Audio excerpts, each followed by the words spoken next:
Welcome. My name is Dirk Meissner. I'm Deputy Head of the HSE Higher School of Economics International Research Laboratory for Science Technology Studies, and I'm heading the Master Program Governance, Science, Technology and Innovation.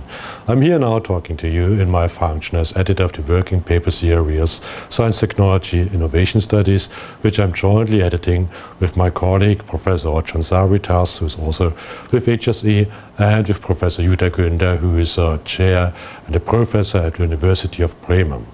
I will talk to you now and tell you a little bit about our working paper series, the requirements, what are the major factors which you should consider, and what is the value added, and how you progress best. Now, let's talk about that. Let's talk about the working paper series, or the preprint series, Science, Technology, Innovation Studies. What does it mean? As the title suggests, the paper series is about science studies, is about technology studies and innovation studies. But the focus is mainly on a very systemic economic and managerial and policy context. So we are not including papers and articles in our series which are purely technical or engineering, or like the scientific experiment description from a lab's result from the natural sciences. Instead, what we look at is how is a system organized, how is it organized to achieve results from science, to manage science, to develop science. The same for technology, how to develop technology, how to generate value, how to obtain results, and what is the way, what is the process for that. And that includes many dimensions. We see it especially in the innovation field. Innovation is a buzzword quite often used, but nobody really knows what it is. That is one thing. So that shows already what the series is about. We aim at preparing, presenting, and providing clear definitions, concepts. Concepts meaning different models, managerial concepts. It could be policy concepts. It could be concepts of governance, like structuring a system and making a system work. And the special focus here is on bringing different actors together. So a system that is many different actors, many different peoples, organizations, institutions, and so on. But any organization only is sufficient if the individuals communicate and interact within an organization. Now the same, if you imagine, is about science, where you have many institutions. The same is about technology, many institutions again, and innovation, again, many institutions. Now the concept is important. That is what we strive for in the working paper series, developing concepts and finding empiric evidence, looking like how does it look like and how does it work in daily operations, in real life, in the practical applications. That of course leads to the conclusion that the concept is only good if you can show some evidence that it could be applied, that it generates impact, and that it's better than the concept which you apply now.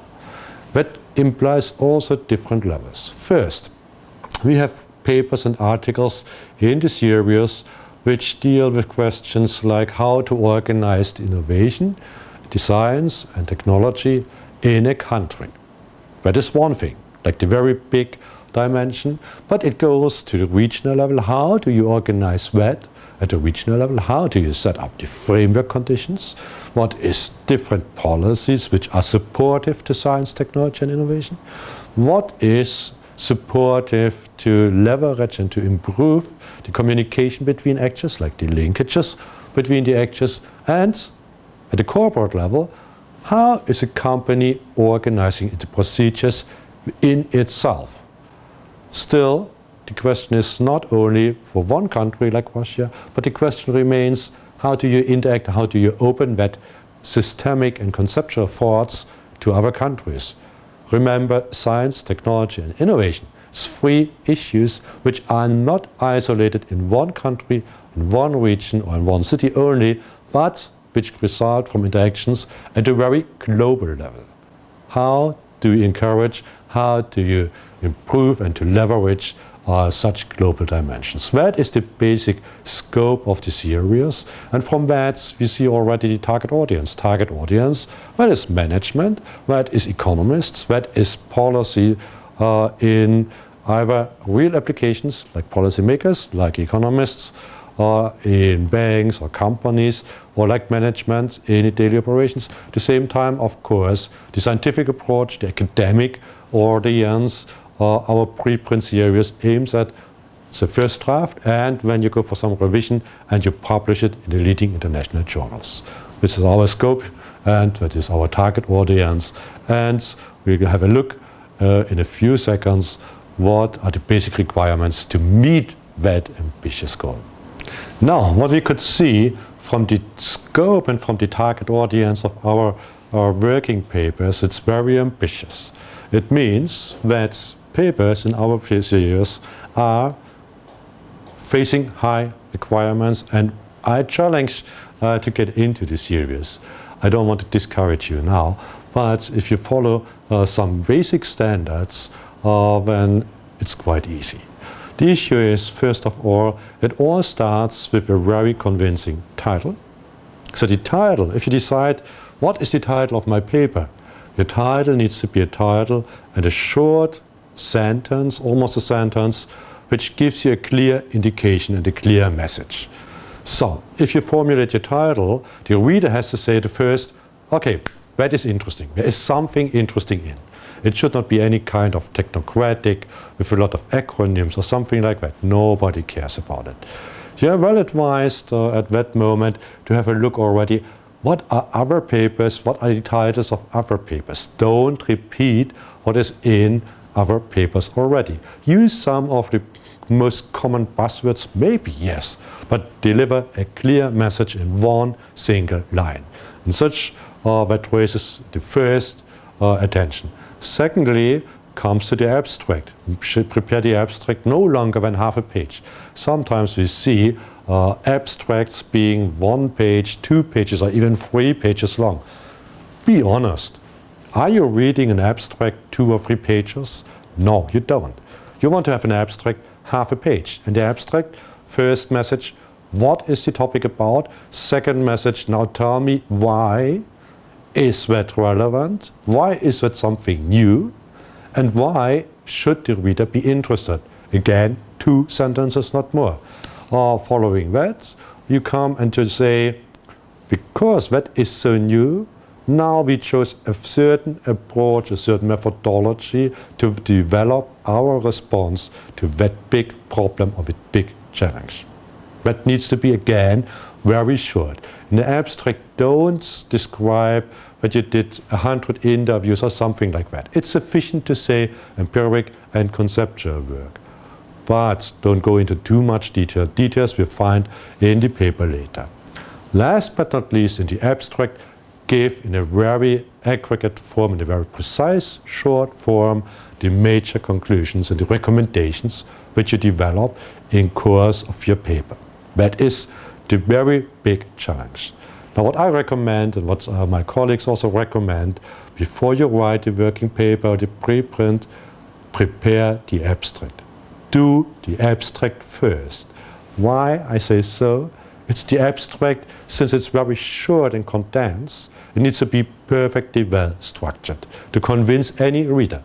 So, and from that structure in the abstract, you can develop your paper.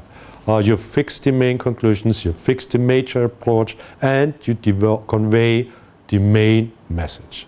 Do that first, and then you will find the structure and the flow of your paper is following actually without much additional work.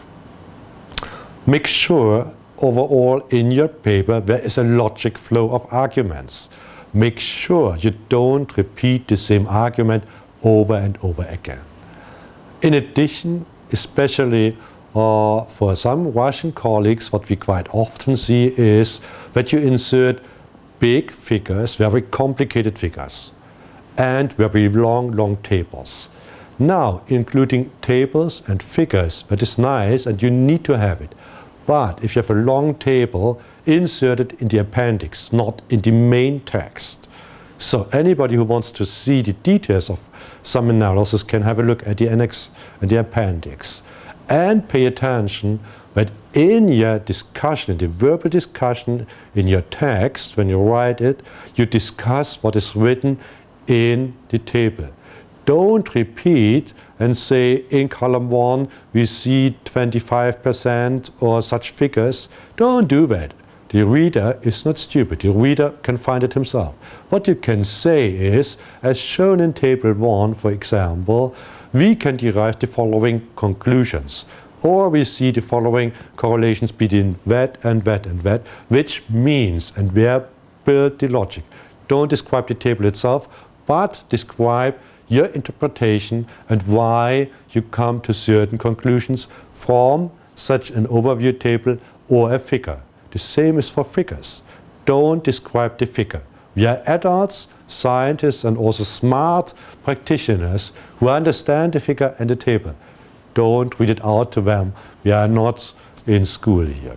That are the major actually weaknesses which we see in our series when we get submissions to our series. And let me tell you, when you submit a working paper to our series, what we do is, when we see such arguments that you describe tables or figures and you only describe and do not interpret and further develop them in your sentences and text, we reject it. We have to do that.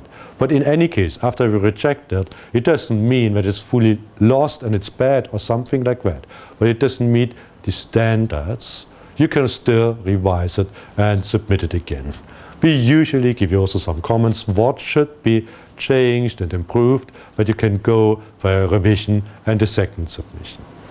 Right, having told you what the paper series, the working paper series is about, scope, content, target audience, etc., some of the biggest mistakes you can make, and giving you some hint what you should do to be successful and get into our series, all I can tell you is something like almost half of the papers in our series make it into full-fledged articles in journals, essays for book chapters, and things like that. So it's worth the effort. I can say good luck, but you don't need luck because you're smart enough and you have the competences. Please deliver your outstanding manuscript.